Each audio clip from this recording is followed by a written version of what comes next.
मैं अमदास पलांगी सीजी शिक्षा में आपका स्वागत करता हूं। हम देख रहे हैं कक्षा 10वीं विज्ञान का 11वां इकाई।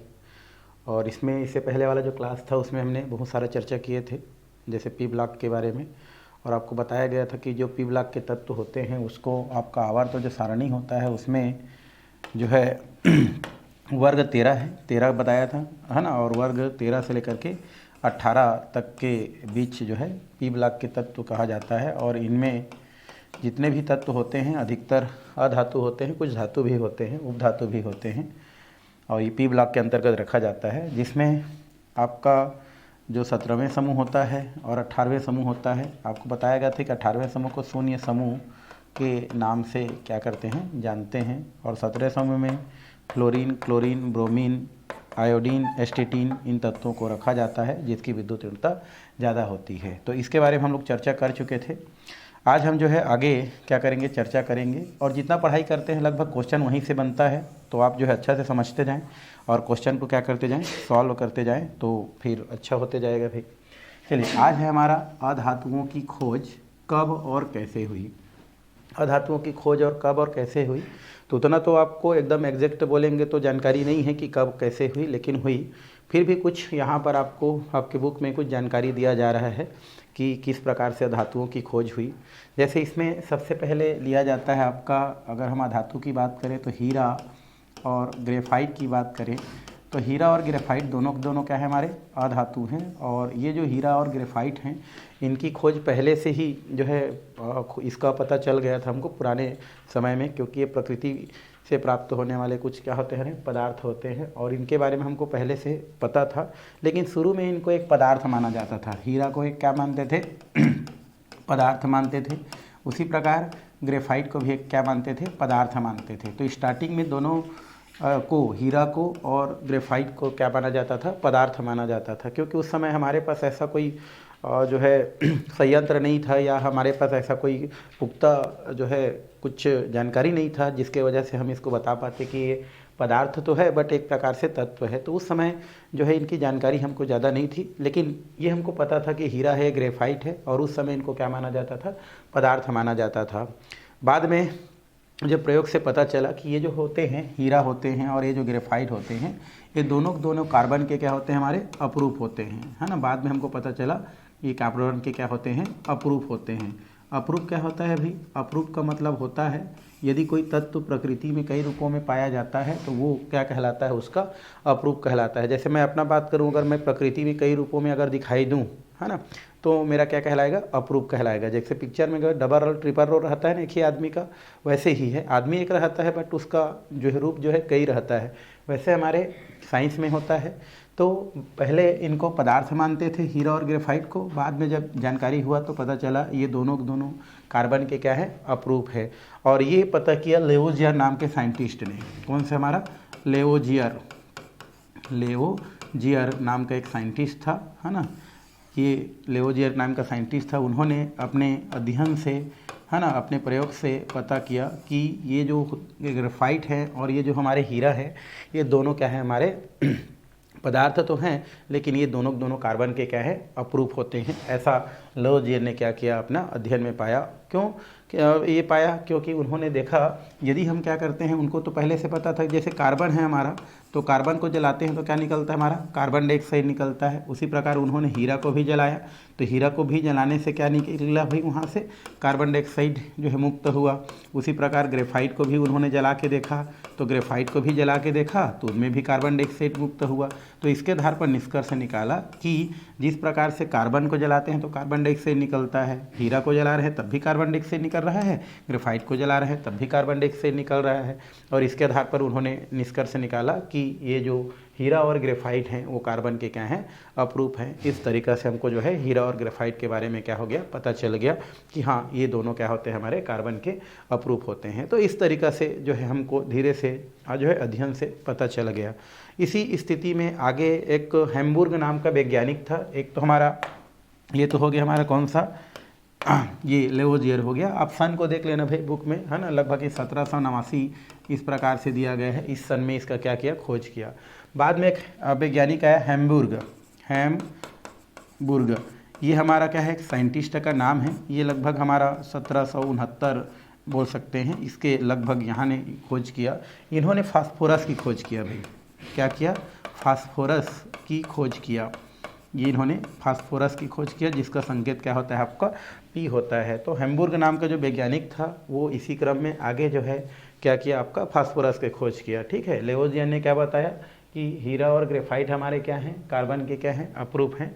और हेम्बुर्ग नाम के वैज्ञानिक ने बताया आगे खोज किया कि इसका खोज किया, वो फास्फोरस का खोज किया। इसी क्रम में फिर आगे जो है खोज का क्रम बढ़ता गया और मध्यकाल में, इसमें हमारा मध्यकाल जो होता है, तो मध्यकाल में जो है बहुत सारे गैसों का खोज हुआ। वैसे मध्यकाल में अगर देखा जाए तो स्टार्टिंग में गैसों का खोज नहीं हुआ था, क्योंकि उस समय गैसों से रिलेटेड जो भी अभिक्रियाएं होता था या गैस आपस में अभिक्रिया करते थे, ऊष्मा निकालते थे, उत्पाद बनाते थे, तो उसको जानकारी लेने के हमारे पास कोई ऐसा पुख्ता उपकरण नहीं था कि उनके क्रियाओं को देख सकें, उनके बारे में जानकारी जो है प्राप्त कर सकें। तो ऐसा हमारे पास कोई वो नहीं था, और गैस था देख भी नहीं पाते थे, है ना, कौन सा गैस क्या है, कौन सा गैस क्या है। तो इस प्रकार से जो गैसीय धातु थे, है ना, गैसीय अवस्था में अधातु थे, उसके बारे में फ़िलहाल जो है हमको कोई जानकारी नहीं होता था बट हमारे पास उसके लिए कोई उपलब्ध संसाधन नहीं था, जिसके वजह से जानकारी प्राप्त नहीं कर पाते थे। जैसे मान लो हाइड्रोजन गैस है या नाइट्रोजन गैस है, वो आपस में क्रिया कर रहा है, कुछ यौगिक बना रहा है, बट हमको पता नहीं चल पाता था। ठीक है। तो इसलिए थोड़ा सा हमको जो है जो गैसी अधातु तत्व हैं उनके बारे में जानकारी लेना जो है या उनके खोज करना थोड़ा सा कठिन था। लेकिन ये कठिन कार्य जो है अंततः क्या हो गया, हमारा ख़त्म हो गया। एक साइंटिस्ट था हमारा हेल्स। क्या था हमारा? हेल्स। इन्होंने आपका एक बोल सकते हैं गैस यांत्रिकी ट्रप बोल सकते हैं, गैस यांत्रिकी ट्रप, गैसी यांत्रिकी ट्रप या बोलते हैं गैस यांत्रिकी ट्रप, गैस यांत्रिकी ट्रप नाम का एक क्या किया? उपकरण का खोज किया। कौन किया? हमारा हेल्स नाम के साइंटिस्ट था, जिन्होंने गैस यांत्रिकी ट्रप नाम का एक उपकरण का खोज किया। ये ऐसे उपकरण था जिसके अंदर कोई भी गैस को अगर हम क्या करते हैं, लेते हैं और गैस को ले करके अगर क्या करते हैं, क्रिया कराते हैं, तो उसमें बना हुआ यौगिक या उस यौगिक के बनने पर जो भी गैस उत्पन्न होता है वो उसी जो है यंत्र के अंदर में ही होता था। तो फिर इस स्थिति में फिर उनका जानकारी जो है आपका आसानी से मिलने लगा और धीरे धीरे फिर गैसी जो भी अधात्वी जो तत्व थे उनके बारे में जानकारी होने लगा। और इस तरीक़ा से फिर जो है हेल्स नाम के वैज्ञानिक ने जब गैसी यांत्रिकी ट्रप जो भी यंत्र है उसका खोज किया, जो कि एक ऐसा यंत्र था जो भी गैसों से होने वाले अभिक्रियाओं के जो ऊष्मा है या वहाँ पर जो प्रोडक्ट है उसको एक जगह कलेक्ट करके रखता था यंत्र के अंदर, तो उनको फिर जानना, उनके बारे में जानकारी लेना क्या हो गया था उस समय आसान हो गया। और फिर तरह तरह के जो गैसी अधात्विक तत्व थे उनको जो है धीरे धीरे खोज करना स्टार्ट किया गया और बहुत सारे जो है फिर गैसी जो भी अधात्विक तत्व थे उनका खोज किया गया। ठीक है। तो इस प्रकार से खोज जो है बढ़ता गया। इसी क्रम में एक साइंटिस्ट था सीले। क्या था हमारा? सीले। एक नाम साइंटिस्ट कौन था भाई? हमारा सीले। ये सब आपका जानकारी के लिए है, आप भी इसको थोड़ा सा पढ़ना भाई और देखना। सीले नाम का क्या था? साइंटिस्ट था। सीले नाम के साइंटिस्ट ने जब गैस का खोज उस गैस यांत्रिकी ट्रप के माध्यम से जब क्या हुआ जो है स्टार्ट हो गया, तो इसी क्रम में सीले जी आए और सीले नामक वैज्ञानिक ने एक गैस जिसको हम लोग फ्लोरीन गैस कहते हैं, इसका क्या किया? खोज किया और खोज करके फ्लोरीन गैस के बारे में हमको क्या किया? बताया। इसी क्रम में और भी हमारे क्या हुए? साइंटिस्ट हुए, जिसमें एक थे रैम्स और रीले। कौन थे हमारे? रैम्स और रीले। रैम्स एवं रीले नाम के साइंटिस्ट थे। रीले, ठीक है, रैम्स और रीले दो साइंटिस्ट थे। इन्होंने जो है जब खोज कर रहे थे किसका? ऑक्सीजन और नाइट्रोजन को जब पृथक कर रहे थे, ऑक्सीजन और किसको भाई? नाइट्रोजन को जब पृथक कर रहे थे, तो उस दौरान उनको पता चला कि कुछ गैस जो है और भी बुलबुले के रूप में क्या होते हैं आपके वहाँ पर दिखाई देते हैं। और जब बाद में जब उनका वास्तविक में खोज किया गया, तो एक हमारा गैस जो है वहाँ पर आर्गन क्या हुआ? प्राप्त हुआ, जो कि एक अक्रिय गैस होता है। तो उन्होंने किसका खोज किया भाई? आर्गन का खोज किया। क्योंकि हमारे जनरली जितने भी अक्रिय गैस होते हैं, 18वें समूह के जो तत्व होते हैं वे सब के सब क्या होते हैं? हमारे गैस होते हैं। तो इस गैसों में से एक गैस जो है आपका आर्गन को जो है ऑक्सीजन और नाइट्रोजन को पृथक करने के दौरान पता चला कि यहाँ पर और भी गैस हो सकता है। और उनको जब खोजा गया तो वो गैस कौन था आर्गन था। तो इस प्रकार से आर्गन के बारे में भी हमको पता चला। इसी में रैम्स और रिले नाम के वैज्ञानिक ने ही आपका और भी बहुत सारे अक्रिय गैसों को खोज किया। साथ ही साथ क्लोरीन जो था, क्लोरीन गैस था, इनका भी खोज किया। और इसके अलावा बहुत सारे हमारे अक्रिय गैस जैसे हमारा हीलियम, नियान, आर्गन, है ना, क्रिप्टान, इनमें से जो गैस है आपका बहुत सारे जो गैसों का खोज जो है फिर रैम्स और रिले के द्वारा किया गया। कहाँ से? गैस यांत्रिकी ट्रप से। तो इस तरीक़ा से आपका जो अधातु का खोज था वो क्या हुआ आपका होते गया और आज हमारे पास इतने सारे अधातु जो है ज्ञात हैं। तो इस तरीक़ा से कुछ जानकारी के आधार पर आप क्या कर सकते हैं, यहाँ से बहुत सारी छोटी छोटी बातें क्या कर सकते हैं, बता सकते हैं। तो ये हो गया आपका अधातुओं की खोज कब और कैसे हुई। तो इस प्रकार से हम क्या कर सकते हैं, बता सकते हैं। इतना ही है इसमें, और ज़्यादा नहीं है। चलिए अब हम आगे की ओर चलते हैं। यहाँ पर कुछ क्वेश्चन दिया है, भी आपके बुक में भी क्वेश्चन दिया है। तो क्वेश्चन आप जो है इधर से जो समझते हैं ना, उनसे ही आप क्वेश्चन बनाया करें, ठीक है। ऐसा नहीं डिफेर रहे कि टीचर लिखवाएगा तो हम लोग लिखेंगे। अब थोड़ा सा जो है अपने से करें। यहाँ पर क्या बोल रहे हैं, उपधातु किसे कहते हैं, कोई 2 उदाहरण दीजिए बोल रहा है। तो आप इसका उत्तर आसानी से क्या कर सकते हैं भाई, लिख सकते हैं कि उपधातु है ना, वे तत्व होते हैं जिनमें धातु के समान और अधातु के समान दोनों के गुण क्या होते हैं, पाए जाते हैं। तो यहाँ पर लिख सकते हैं कि उपधातु वे तत्व होते हैं जिसमें धातु तत्व और अधातु तत्व दोनों के समान क्या पाए जाते हैं, गुण पाए जाते हैं। तो इस प्रकार से आप क्या कर सकते हैं भाई, क्वेश्चन का आंसर लिख सकते हैं कि उपधातु वे तत्व होते हैं जिसमें धातु के समान और अधातु के समान दोनों के क्या होते हैं, गुण पाए जाते हैं। क्या कहलाते हैं आपके, उपधातु कहलाते हैं। उदाहरण की अगर हम बात करें तो उदाहरण आप लिख सकते हैं, जैसे हमारा एंटीमनी बोलते हैं इसको, क्या बोलते हैं इसको, एंटीमनी। ये एंटीमनी हमारा क्या होता है, उपधातु होता है। हम बोरान को भी ले सकते हैं, ये भी उपधातु होता है, ठीक है। बिस्मथ होता है, इसको ले सकते हैं, ये भी हमारा क्या होता है, उपधातु होता है। तो इस प्रकार से आप क्या कर सकते हैं, इनका आंसर लिख सकते हैं। तो अगर क्वेश्चन आ गया, मान लो उपधातु किसे कहते हैं भाई, तो आप बताना उपधातु वे तत्व होते हैं जिसमें धातु और अधातु दोनों के समान गुण पाए जाते हैं, उन्हें हम उपधातु कहते हैं, है ना, उन्हें उपधातु कहते हैं। यहाँ पर और बढ़ा सकते हैं, उन्हें उपधातु कहते हैं, उपधातु कहते हैं। तो इस तरीक़ा से आप परिभाषा देख सकते हैं और उदाहरण भी दे सकते हैं भाई। तो उदाहरण देना जरूरी रहता है, ठीक है। और ये आप पहले पढ़ चुके हो, हम कल जो है आपको बता चुके हैं या इससे पहले वाले क्लास में बता चुके हैं। तो ये पहला क्वेश्चन हो गया। दूसरा क्वेश्चन है हमारा, गैसीय तत्वों की खोज ठोस तत्वों की अपेक्षा देर से होने के कारण क्या है। तो आप लिख सकते हैं, गैसीय तत्वों की खोज ठोस तत्वों की अपेक्षा देर होने के कारण ये है कि उस समय जो भी गैसीय तत्व में होने वाला जो अभिक्रिया था या गैसों के आपस में मिल करके जो क्रिया करते थे, जो उत्पाद बनाते थे, उनको जो है जानने के लिए हमारे पास कोई पुख्ता हमारा क्या नहीं था, हमारे पास यंत्र नहीं था जिससे उनकी क्रियाओं को हम क्या करें, ज्ञात कर सके। इसलिए इनकी खोज में हमको काफ़ी क्या लगा, टाइम लगा, लगभग हमारा 100 वर्षों से ज़्यादा लग गया। तो इसमें आप क्या कर सकते हैं, उत्तर लिख सकते हैं कि गैसीय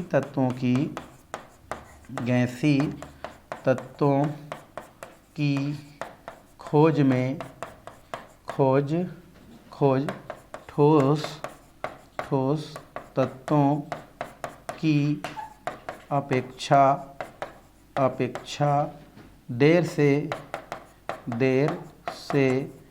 होने के कारण है कि उस समय या देर से होने के कारण है कि देर से होने के कारण है कि गैसों में होने वाले अभिक्रियाओं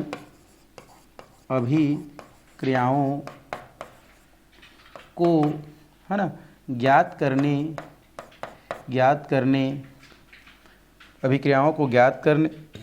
ज्ञात करने के लिए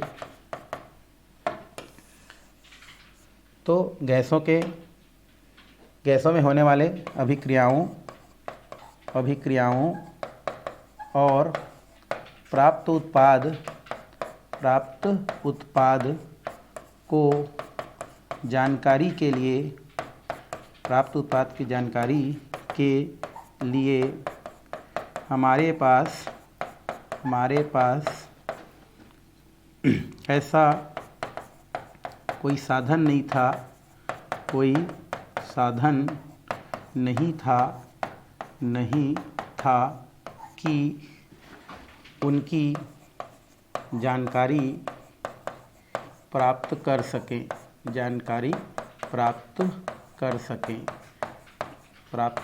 कर सकें। तो उस समय जो भी प्रक्रिया होता था, गैसों के मध्य उत्पाद बनता था, प्रक्रिया होता था, तो उनको जानने के लिए हमारे पास कोई ऐसा यंत्र नहीं था, हमारे पास ऐसा कोई साधन नहीं था, और इस वजह से उनके खोज में हमको काफ़ी टाइम लगा। इस प्रकार से यहाँ पर आप क्या कर सकते हैं, उसको लिख सकते हैं भाई। चलिए अब आगे और भी दिया है, यहाँ पर बोल रहा है समूह 18 के तत्व सामान्यतः रासायनिक क्रिया में भाग नहीं लेते हैं, क्यों, है ना, ये क्वेश्चन दिया है। तो समूह 18 के तत्व सामान्यतः रासायनिक क्रिया में भाग नहीं लेते हैं क्योंकि 18वें समूह में कौन कौन से तत्व हैं भाई, ये हीलियम है, नियान है, आर्गन है, क्रिप्टान है ना, उसके बाद जिनान है और रेडान है। तो ये जो तत्व होते हैं, ये तत्व जो है क्रिया में भाग नहीं लेते हैं। इसका मतलब ये है कि इनके अष्टक क्या होता है, पूर्ण होता है। अष्टक पूर्ण होता है मतलब एक हमारा जो है साइंस में कथन है कि जिन तत्वों के जो कक्षा होता है, इस प्रकार से कक्षा बनता है भाई 1 2 इस प्रकार से 3, तो जिन कक्षक के अंतिम जो कक्षा है, जैसे इसका अंतिम कक्षक तीसरा है, तो यदि इसके अंतिम कक्षक में अगर कितना इलेक्ट्रॉन हो जाए, 8 इलेक्ट्रॉन हो जाए, तो ये क्या हो जाता है, आपका अक्रिय हो जाता है, मतलब क्रिया में पार्टिसिपेट नहीं करता है। जैसे आदमी क्या करता है, फुल पेट खा लेता है, उसके बाद खाने के लिए कोई ऑप्शन नहीं बचता है ना, वैसे साइंस में होता है कि जिन तत्वों के अंतिम कक्षक में 8 इलेक्ट्रॉन होता है, उन तत्वों को में वो तत्व जो होते हैं वो क्रिया में भाग नहीं लेते हैं, है ना। तो इसलिए हमारे जितने भी अक्रिय गैस होते हैं, उन अक्रिय गैसों के जो अष्टक है वो क्या होता है, पूर्ण होता है, और अष्टक पूर्ण होने के कारण वो जो है हमारे क्रिया में भाग नहीं लेते हैं। तो आप लिख सकते हैं उत्तर में, इसमें लिख सकते हैं भाई, उत्तर में आप यहाँ से लिख सकते हैं कि समूह 18 के तत्व सामान्यतः रासायनिक क्रियाओं में भाग नहीं लेते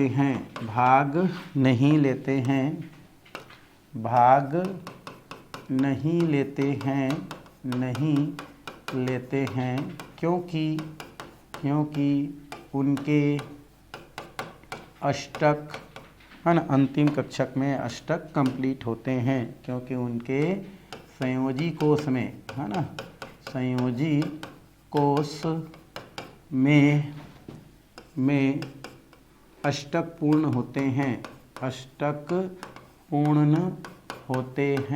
इस प्रकार से आप लिख सकते हैं कि समूह 18 के तत्व जो है रासायनिक अभिक्रिया में भाग नहीं लेते हैं क्योंकि उनके संयोजी कोष में 8 क्या होते हैं, पूर्ण होते हैं। संयोजी कोष किसके बोलते हैं भाई, तो किसी भी परमाणु के सबसे लास्ट वाला कक्षा को हम क्या बोलते हैं, संयोजी कक्षा या संयोजी कोष कहते हैं, ठीक है, संयोजी कोष कहते हैं, ठीक है। परमाणु आपका ऐसा दिखाई देता है जिसके बीच में नाभिक होता है, जिसको प्लस चार्ज होता है। फिर पहला कक्षा इस प्रकार से, जैसे सूर्य के चारों तरफ हमारे चक्कर लगाए रहते हैं ग्रह ना, वैसे ही। तो यहाँ पर फिर ये दूसरा कक्षा।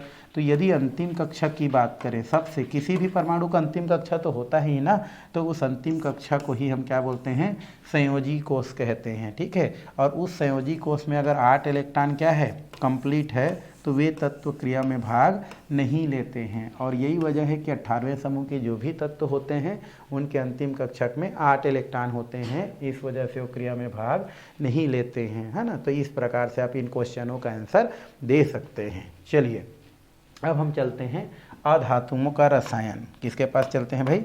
अधातुओं का रसायन। अधातुओं का रसायन क्या होता है भाई? तो अधातुओं का रसायन, पी ब्लॉक के तत्वों को आप जानते हो, यहाँ पर अधातु पाया जाता है। हम पहले भी क्या किए थे, पीरियोडिक टेबल में यहाँ पर देखे थे कि यहाँ पर इस प्रकार से क्या है, हमारे पी ब्लॉक के तत्व यहाँ पर रखे गए हैं, 1 2 3 4 5 और ये कितना है हमारा 6 भागों में इस प्रकार से क्या किया गया है, बांटा गया है। जैसे इसमें बोलते हैं बैगन, आलू, है ना, गाजर, इंडियन थाली, इस प्रकार से इनको बांट के क्या करते हैं भाई, पढ़ाई करते हैं, ऐसा करके, ठीक है। इसी प्रकार इसमें कांसी, शिव, गणेश, संग, पार्वती, इस प्रकार से लिखते हैं। न्यूज पेपर, आज, सब, बिक गया, है ना, फिर उससे टेलीफोन, उससे टेलीफोन, ऐसे करके बनाते हैं। फिर कल, बाहर, आई, आंटी, ठीक है। इसमें आपका अभी जो खोज होने वाले तत्व हैं उनको रखा गया है। हीरा ने अरमान कर जीते रहना सिखाया, जीते रहना सिखाया। तो ये हमारे सब किस ब्लॉक के तत्व हैं? ये सब जो है पी ब्लॉक के तत्व हैं, ठीक है। पी ब्लॉक के तत्व हैं जो कहाँ से स्टार्ट होता है, ग्रुप नंबर 13 से, फिर 14, 15, 16, 17 और 18 को कौन सा तत्व बोलते हैं? अक्रिय तत्व बोलते हैं, है ना। इसको अक्रिय गैस भी बोलते हैं क्योंकि क्रिया में भाग नहीं लेते हैं, क्योंकि इनके अष्टक क्या होते हैं, हमारे कंप्लीट होते हैं, इसलिए इसको अक्रिय गैस कहते हैं। इन्हीं को नोबेल गैस भी बोलते हैं भाई। क्या बोलते हैं इसको? नोबेल गैस बोलते हैं। नोबेल गैस भी इसको कहा जाता है।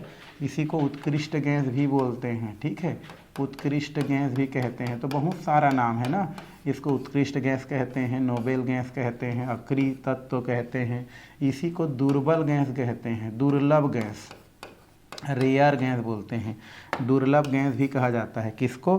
17वें समूह के तत्वों को हम लोग क्या बोलते हैं, 18वें समूह के तत्वों को दुर्लभ गैस। दुर्लभ मतलब बहुत कम मात्रा में जो मिलता है उसको बोलते हैं दुर्लभ गैस। तो देखो बहुत सारा नाम हो गया, उत्कृष्ट गैस कहते हैं, दुर्लभ गैस कहते हैं, जो है अक्रिय गैस कहते हैं, नोबेल गैस कहते हैं। किनको कहा जाता है? 18वें समूह के तत्वों को कहा जाता है, जिसमें आपका हीलियम, नियान, आर्गन, क्रिप्टॉन, जिनान और रेडान को रखा गया है। और इनके पूरा अंतिम कक्षक में 8 इलेक्ट्रॉन कंप्लीट होता है, इसलिए क्रिया में भाग नहीं लेता है। 17वें समूह के तत्व में fluorine, chlorine, bromine, iodine, astatine रखा गया है ना। इसमें oxygen, sulphur, selenium, tellurium, polonium, nitrogen, phosphorus, arsenic, antimony, bismuth, इस प्रकार से हम तत्वों को पढ़ सकते हैं। और पी ब्लॉक के तत्व कहाँ से कहाँ रखा गया है भाई? हमारा 13 से 18 के बीच जो है इनको रखा गया है। किसमें? आवर्त सारणी में। अगर आपसे क्वेश्चन पूछता है आवर्त सारणी में पी ब्लॉक के तत्वों को कहाँ से कहाँ रखा गया है, तो आप बता देना समूह नंबर 13, क्योंकि समूह बोलते हैं ना ऊपर से नीचे वाले को समूह या वर्ग बोलते हैं। तो समूह 13 से लेकर के समूह 18 के बीच के अंतर्गत पी ब्लॉक के तत्वों को क्या किया गया है, रखा गया है। यदि इसमें हम लोग बात करते जाएं तो इनके अंतिम कक्षक में 3 इलेक्ट्रॉन होता है, इसके अंतिम कक्षक में 4 इलेक्ट्रॉन होता है, इसके अंतिम में 5 इलेक्ट्रॉन होता है, इनके अंतिम में 6 इलेक्ट्रॉन, इनके अंतिम में 7 इलेक्ट्रॉन और इनके अंतिम कक्षक में 8 इलेक्ट्रॉन होता है। और जिनके अंतिम कक्षक में 8 इलेक्ट्रॉन होता है वो क्रिया में भाग नहीं लेता है। और बाकी तत्व इनके जैसा बनने के लिए, किनके जैसा, अपने अंतिम में 8 करने के लिए या तो इलेक्ट्रॉन क्या करते हैं, देते हैं, या इलेक्ट्रॉन लेते हैं, ठीक है भाई। जैसे आपको हीलियम के जैसे बनना है, नियान के जैसे बनना है, तो ये लोग देखो, ये फ्लोरीन है, ऑक्सीजन है, नियान है, कार्बन है और बोरान है। तो इनके जैसा बनने के लिए, किनके जैसा, हमारे 18वें समूह के जैसा इनको बनना है, तो ये क्या करता है, 3 इलेक्ट्रॉन क्या कर देता है, किसी को डोनेट कर देता है। तो इसलिए एल्युमिनियम हो गया, बोरान हो गया, इसमें 3+ चार्ज रहता है। कौन सा चार्ज? 3+ चार्ज होता है ना। 3+ मतलब धनवान है तो दे रहे समझते हैं, ठीक है। तो ये हमारा 3 अंतिम में रहता है इसका, क्योंकि 13 नंबर का हमारा तत्व है, आपको इलेक्ट्रॉनिक विन्यास बताया होगा 2, 8 और यहाँ 3 लिखते हैं, सिंपल इलेक्ट्रॉनिक विन्यास ना। 13 नंबर है तो 2 हो गया, 8 हो गया, 10 हो गया और अंतिम में 3 आ रहा है। तो इस वर्ग के अंतर्गत जितने भी तत्व आते हैं, देखो इतने जितने भी तत्व आते हैं वो 3 इलेक्ट्रॉन डोनेट करते हैं और 3 इलेक्ट्रॉन डोनेट कर देते हैं, इसलिए इसमें चार्ज कितना लिखाते हैं, 3 लिखाते हैं। उसी प्रकार बोरान की भी बात करें तो 3+ चार्ज दिखाता है, ठीक है। तो 3 इलेक्ट्रॉन जैसे ही क्या करता है वो डोनेट करता है, वो हमारा नियान के जैसा या हीलियम के जैसा क्या करता है, बिहेव करता है। कार्बन की बात करें तो कार्बन जो है अंतिम में 4 है तो वो 4 दे भी सकता है, 4 ले भी सकता है, 50-50 है। 4 देगा तो भी 8 पूरा होगा, 4 लेगा तो भी 8 पूरा होता है। तो इस प्रकार से इसका संयोजकता जो होता है अंतिम में 4 होता है। +4 से नहीं दिखाते हैं क्योंकि ये जनरली आपके जो है सहसंयोजी बंध बनाते हैं। अगर हम नाइट्रोजन की बात करें तो अंतिम में 5 है तो 5 देता है बट लेने का काम ज़्यादा करता है भाई, है ना। जिनके अंतिम कक्षक में ना 4 से ज़्यादा इलेक्ट्रॉन होता है ना, वो अपने अष्टक पूर्ण करने के लिए इलेक्ट्रॉन लेता है। जैसे इसके अंतिम कक्षक में कितना इलेक्ट्रॉन है, 5 इलेक्ट्रॉन है, तो उनको अपना 8 कंप्लीट करने के लिए कितना इलेक्ट्रॉन की ज़रूरत है, 3 इलेक्ट्रॉन की ज़रूरत है, इसलिए वो 3 इलेक्ट्रॉन ले लेता है। और जो तत्व इलेक्ट्रॉन लेता है ना उसको हम लोग क्या करते हैं, माइनस से दर्शाते हैं। क्योंकि 3 इलेक्ट्रॉन ले रहा है तो -3 से दर्शाएंगे। इधर 6 वाला की बात करें ऑक्सीजन का, ऑक्सीजन के अंतिम कक्षक में कितना इलेक्ट्रॉन है हमारा, 6 इलेक्ट्रॉन। 8 होता है परमाणु क्रमांक इसका, तो अंतिम में 6 इलेक्ट्रॉन है। कैसे लिखते हैं, 6, 2, 8 और ये 6 हो जाता है तो 6 इलेक्ट्रॉन है। तो 6 इलेक्ट्रॉन होगा तो 2 इलेक्ट्रॉन लेता है, तो इसलिए -2 चार्ज दिखाते हैं क्योंकि 2 इलेक्ट्रॉन ले रहा है। और फ्लोरीन की बात करें तो फ्लोरीन के 8 कंप्लीट करने के लिए केवल एक कदम पीछे है तो ये -1 चार्ज दिखाता है। तो जितना भी -1, -2, ये -1 इस प्रकार से आपको दिखता है ना, उसका मतलब है ये लोग इतना इलेक्ट्रॉन ग्रहण करके अपना अष्टक पूर्ण कर रहे हैं। ये इतना इलेक्ट्रॉन ग्रहण करके अष्टक पूर्ण कर रहा है और ये इतना इलेक्ट्रॉन ले करके अपना अष्टक पूर्ण कर रहा है। और अष्टक पूर्ण करने का मतलब ये है कि क्रिया में जो है पार्टिसिपेट नहीं करता है, मतलब वो स्थायी हो जाता है, वो जिधर पाता है उधर घूमता रहता है। इसलिए उस स्थिति को प्राप्त करने के लिए इधर के बाकी जितने भी तत्व होते हैं वो इलेक्ट्रॉन लेते हैं या इलेक्ट्रॉन देते हैं। तो देने वाले क्या लगाते हैं भाई, उसमें प्लस चार्ज लिखते हैं और लेने वाले में क्या होते हैं, माइनस चार्ज। जितना लेगा उतना प्लस, जितना देगा उतना प्लस, जितना लेगा उतना माइनस। अगर 3 ले रहा है तो 3 माइनस, 2 ले रहा है तो 2 माइनस, 1 ले रहा है तो 1 माइनस। इस प्रकार से क्या किया जाता है, आपका लिखा जाता है। इनको आपको ध्यान में रखना है। और किसी भी परमाणु के अंतिम कक्षक में जितना भी इलेक्ट्रॉन होता है ना, वो रियल में संयोजकता कहलाता है उनका। क्या कहलाता है, संयोजकता। कोई भी परमाणु जो होता है ना, उसके अंतिम कक्षक में जितना इलेक्ट्रॉन होता है वो उनकी संयोजकता होता है। जैसे इसकी संयोजकता 3 है, इनकी संयोजकता 4 है, इनका 3 है क्योंकि 3 इलेक्ट्रॉन ले रहा है तो इनकी संयोजकता 3 मानते हैं। ये 2 इलेक्ट्रॉन ले रहा है तो इनकी संयोजकता 2 मानते हैं।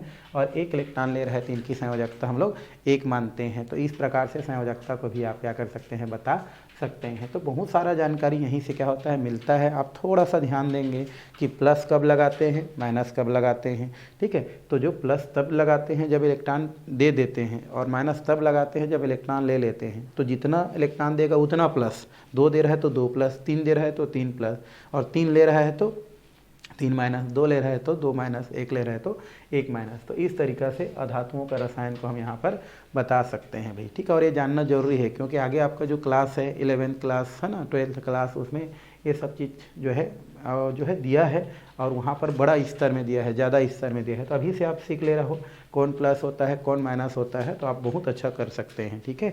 तो मेरे ख्याल से प्लस माइनस का स्थिति समझ में आ गया होगा। और सब किसके चक्कर में करते हैं, ये 18वें समूह के चक्कर में करते हैं, उनके जैसा बनने के लिए। जैसे हमारा एक लक्ष्य होता है ना, हमको कलेक्टर बनना है बोल के, तो ये लोग कलेक्टर हैं ये 18वें समूह वाले। और उनके जैसा बनने के लिए हम लोग बहुत सारा चीज़ डोनेट करते हैं, एक्सेप्ट करते हैं। जैसे अपना नींद डोनेट कर दिए जाग के। जैसे आपका भी क्या है, मेन टारगेट क्या है अभी, पेपर में अच्छा से पास होना।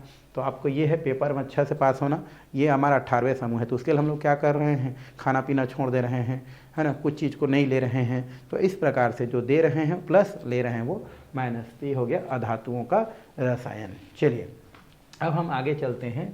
अधातुओं और धातुओं के बीच अभिक्रिया आपकी बुक में दिया गया है, तो कुछ अभिक्रिया हम लोग देखते हैं। अधातु क्या है, पढ़ चुके हैं। धातु क्या है, पढ़ चुके हैं।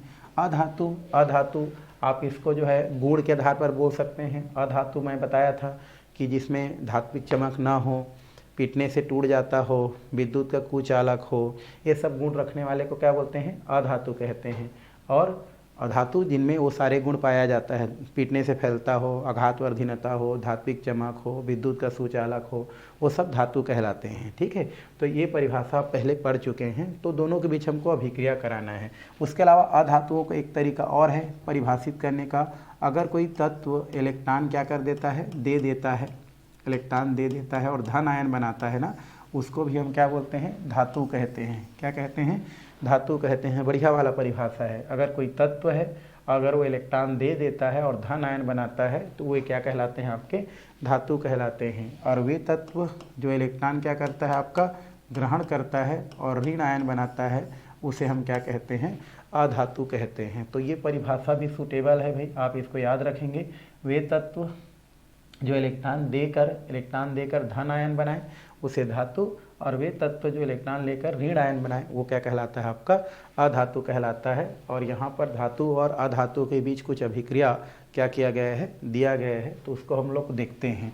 तो एक हम लोग क्या ले लेते हैं, धातु और एक अधातु।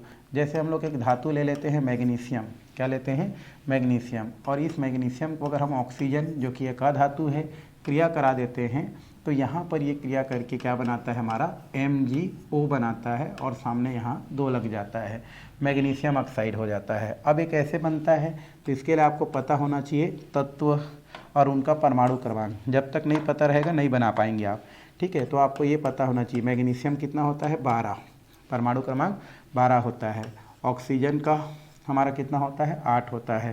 तो आप देखो इनकी संयोजकता कितना है, तो 12 को बांट देंगे तो पहला कक्षक में 2 आता है, दूसरा में 8 आता है और तीसरा में हमारा क्या होता है, हमारा 2 आता है। ठीक है, एक रूल पढ़ाया गया होगा आपको इससे पहले जो पढ़ाते थे, ये होता है हमारा 2n²। 2n² एक होता है, इसमें n का मतलब होता है नंबर और ये स्क्वायर में है तो 2, अगर n की जगह 1 रख दिया जाए तो पहला कक्षा, ये जो n है एक कक्षा को शो करता है, और पहला कक्षक में अगर 1 मान रखते हैं तो 2 1 कम 1 1 कम 1 1 2 2, तो पहले कक्षक में कितना इलेक्ट्रॉन आता है, 2 इलेक्ट्रॉन आता है, इसलिए यहाँ पर 2 लिखा जाता है। ठीक है, यहीं पर अगर 2 कर दिया जाए तो 2 2 ने 4 2 8 आ जाता है, तो दूसरा कक्षक में 8 लिखा जाता है। ठीक है, और 3 कर दिया जाए, 3 3 9 9 दूनी 18, तो तीसरा में 18 लिखा जाता है, और 4 कर दिया जाए तो 32 लिखा जाता है। इसलिए इसको हम लोग क्या करते हैं, इस प्रकार से बांटते हैं भाई। ठीक है, तो यहाँ पर 12 है तो क्या करेंगे, पहले को 2 दे देंगे, दूसरा को 8 देंगे, तीसरा भी 8 देना था बट हमारे पास बचा कितना है, 2, तो अंतिम में कितना इलेक्ट्रॉन बच रहे, 2। ये इनका संयोजकता है, ये इनका क्या है, संयोजकता है। ठीक है, अंतिम कक्षक में जो भी तत्व होता है, जो भी इलेक्ट्रॉन होता है, संयोजकता इसका करेंगे तो 2 और कितना होता है, 6। तो इनका नियमतः संयोजकता 6 होना चाहिए, लेकिन 6 नहीं लेते हैं क्योंकि 2 इलेक्ट्रॉन ग्रहण करते हैं, तो ये 2 एक को ही इनको क्या मानते हैं हम लोग, संयोजकता मानते हैं।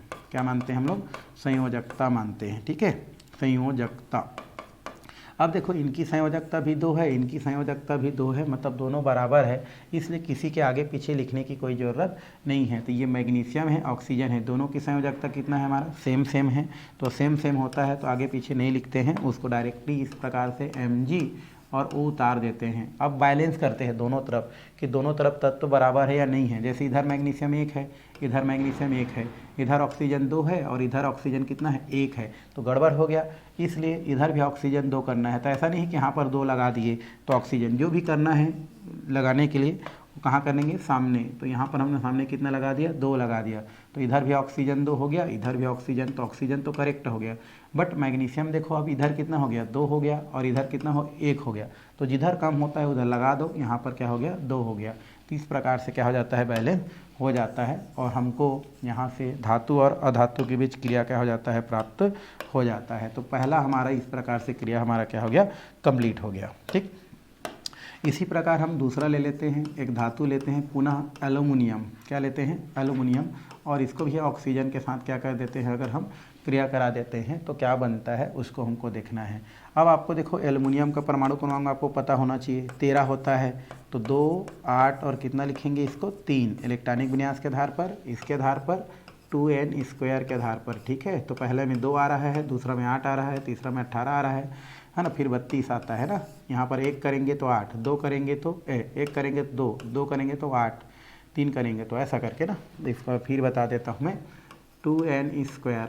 अब मान लो हम लोग n की जगह 1 रखें तो 2 × 1² बराबर 2, 2 रखे तो 2 दूनी 4 दूनी 8, और अगर हम कितना रख दिए यहाँ पर 3 रख दिए तो 3 3 9 9 दूनी 18, और अगर हम कितना करते हैं यहाँ पर 4 रख देते हैं तो ये हो जाता है 32। तो इसके आधार पर भरते हैं हम लोग। तो पहले देखो 2 है, फिर 8 है, और तीसरा में है होना चाहिए 18 या 8, लेकिन हम लोग जो है उसको यूज़ नहीं करते हैं। रियल में 4 नहीं होता है, इसको लिखते वक्त 2 8 8 18 18 32 और 32 लिखते हैं, क्योंकि 7 आवर्त है।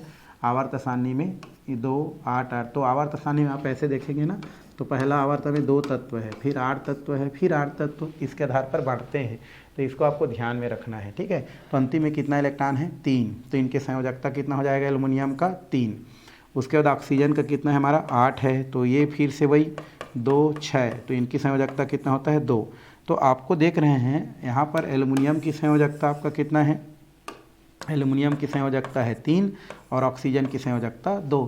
तो केमिस्ट्री में इसको उल्टा लिखते हैं, है ना, मतलब साइंस में क्या लिखा जाता है, इसको उल्टा लिखा जाता है। इनकी संयोजकता यहाँ पर लिखते हैं, इनकी संयोजकता यहाँ पर लिखते हैं, तो ओवरऑल क्या बनेगा फिर ये हो जाता है Al2, क्योंकि इनकी संयोजकता ये शो कर रहा है, इनकी संयोजकता A, ये O3 हो जाता है। इसलिए हमारे यहाँ से यौगिक कैसे बनेगा Al2O3। तो संयोजकता के आधार पर यौगिक बनता है।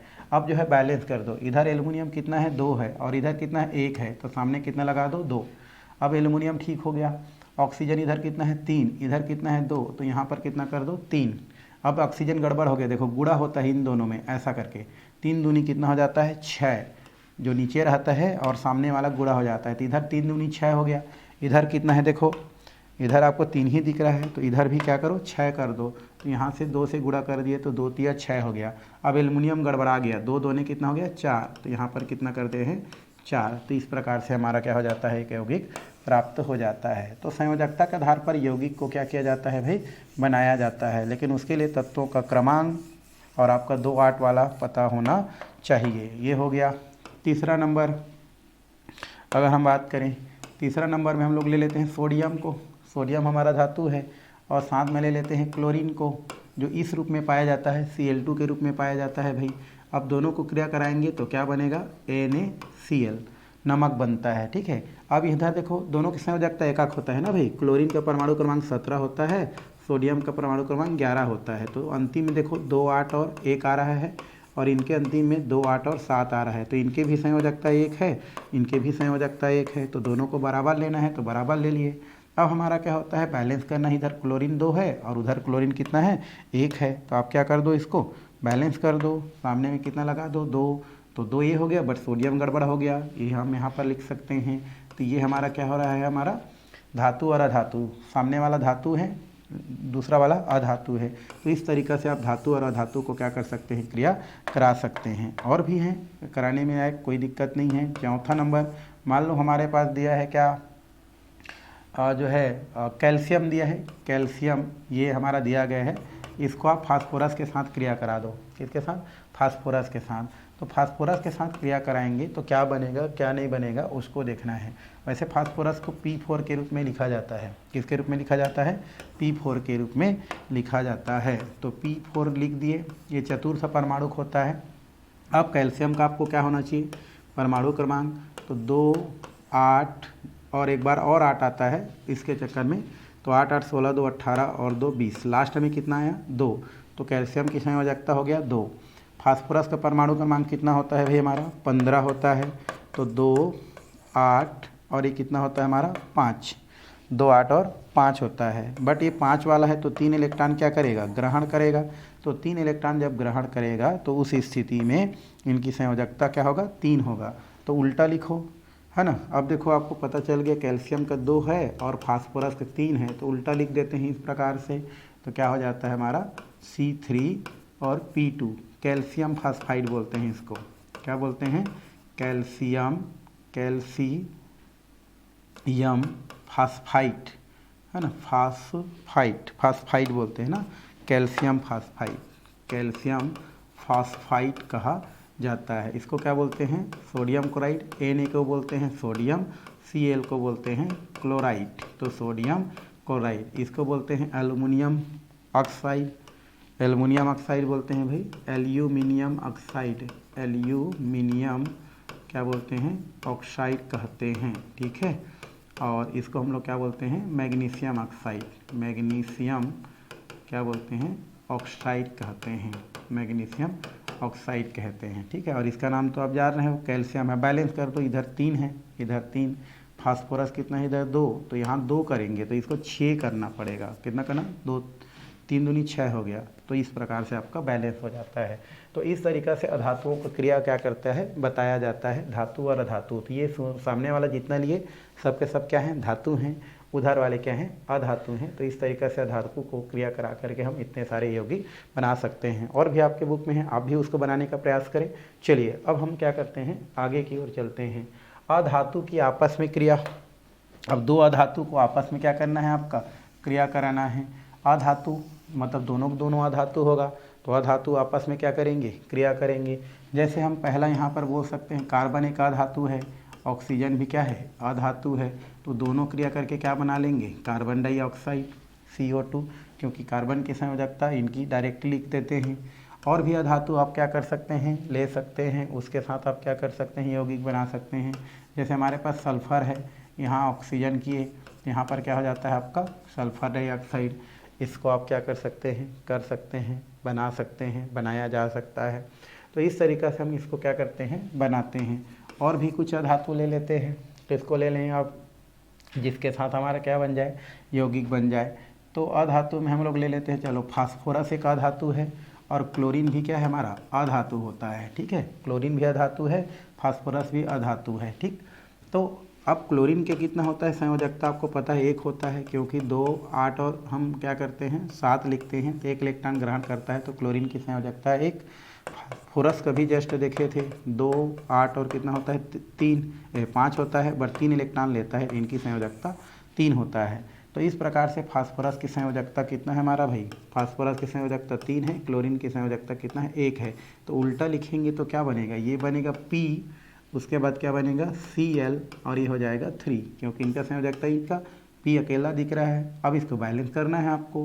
फास्फोरस कितना है यहाँ 4 है, तो 4 तिया 4 तो हो गया, बट 4 तिया 12, मतलब हम सामने में कितना करेंगे 6 कर देंगे। तो 6 दूनी कितना हो जाएगा आपका, इस प्रकार से 12 हो जाता है, और 12 होकर के आपका बैलेंस कर लेता है। और फास्फोरस ट्राइक्लोराइड देता है, क्या देता है हमारा, फास्फोरस ट्राइक्लोराइड बोलते हैं इसको, फास्फोरस क्या बोलते हैं, ट्राइक्लोराइड, ट्राइक्लोराइड कहा जाता है। तो ये फास्फोरस ट्राई, इसको बोलते हैं सल्फर डाइऑक्साइड, सल्फर डाइऑक्साइड। ठीक है, सल्फर डाइऑक्साइड, और इसको बोलते हैं कार्बन डाइऑक्साइड, कार्बन डाइऑक्साइड। तो इस प्रकार से आप इसको क्या कर सकते हैं, बता सकते हैं। ये सब अधातु है ना, और अधातु आपस में क्या कर रहा है, क्रिया कर रहा है, और क्रिया करके क्या बना रहा है, यौगिक बना रहा है। तो कोई भी आप अधातु उठा लो, और उस प्रकार से आप क्या कर सकते हैं, इसको बता सकते हैं, बताया जा सकता है। जैसे मान लो हम लोग और अधातु ले लेते हैं, मान लो हमारे पास एक अधातु है नाइट्रोजन, एक अधातु है फास्फोरस। ठीक है, तो यहाँ से क्या बनेगा आपका, नाइट्रोजन का परमाणु क्रमांक होता है 7, तो 2 और 5 हो जाएगा। तो फिलहाल संयोजकता कितना है हमारा 3 है ना, संयोजकता कितना है हमारा 3 है। और फास्फोरस भी उसी का है हमारा, तो उसका संयोजकता क्या होता है हमारा 3 होता है। तो ऐसा तो नहीं होता है हमारा नाइट्रोजन फास्फाइड, ऐसा नहीं करते हैं, तो इसको छोड़ दो। तो इस प्रकार से हम क्या कर सकते हैं, अधातुओं के साथ आपस में क्रिया बता सकते हैं। आपके बुक में और भी है, आप भी थोड़ा सा प्रैक्टिस करें, और उनको अगर नहीं बनता है तो हमको बताएं भाई। ठीक है, तो इतना में आपका क्या हो जाता है, बाकी आप भी कर सकते हैं। आगे है अधातुओं की क्लोरीन से क्रिया, अधातुओं की ऑक्सीजन से क्रिया। तो अधातुओं की क्लोरीन से क्रिया भाई कोई दिक्कत नहीं है, अभी तो जस्ट देखे थे हम लोग। एक अधातु है हमारा क्या, फास्फोरस, और ये हमारा क्या है क्लोरीन, और यहाँ पर हमने क्या लिया था 4, और यहाँ पर लिया था 6, तो क्या बन गया था हमारा PCl हमारा 3 बन गया था, PCl 3। ये अधातुओं की क्रिया है, जहाँ से आप क्या कर सकते हैं, बता सकते हैं। और भी हैं अधातुओं की किसके साथ क्रिया, ऑक्सीजन के साथ क्रिया। तो कार्बन अधातु है, और ऑक्सीजन के साथ क्रिया करके क्या बनाता है, कार्बन डाइऑक्साइड। सल्फर अधातु है, ऑक्सीजन के साथ क्रिया करके क्या बनाता है हमारा, सल्फर डाइऑक्साइड बनाता है। तो इस तरीक़ा से आप क्या कर सकते हैं, बता सकते हैं, बताया जा सकता है। तो ये तो हो गया कुछ क्रियाएं, है ना, इस प्रकार से बताया जाता है। तो आज फ़िलहाल हम क्या करते हैं, इस क्लास में इतना ही करते हैं। आने वाला क्लास में हम लोग क्या करने वाले हैं, यहाँ से टॉपिक क्या करने वाले हैं, स्टार्ट करने वाले हैं।